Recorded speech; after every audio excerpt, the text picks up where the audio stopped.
Good આઈએમસી। નમસ્કાર મિત્રો, આપણે આયુર્વેદિકની પ્રોડક્ટ તરફ જઈ રહ્યા છીએ। આપણા માનનીય વડાપ્રધાન શ્રી નરેન્દ્રભાઈનું પણ એક બ્લોગ છે, સ્વદેશી અપનાવો દેશ બચાવો।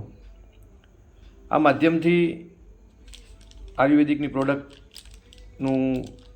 વેચાણ કરી રહ્યો છું। આપના માટે લાવ્યો છું એલોવેરા બાથ સોપ, જે બિલકુલ આયુર્વેદિક છે, જડીબુટ્ટીઓથી બનેલો છે અને ખૂબ જ સસ્તો અને સારો છે। ત્વચા માટે એકદમ સરસ છે, એટલે હું પણ વાપરું છું, તમે પણ વાપરી શકો છો। જરૂર હોય તો મારો કોન્ટેક્ટ કરશો। જય હિન્દ।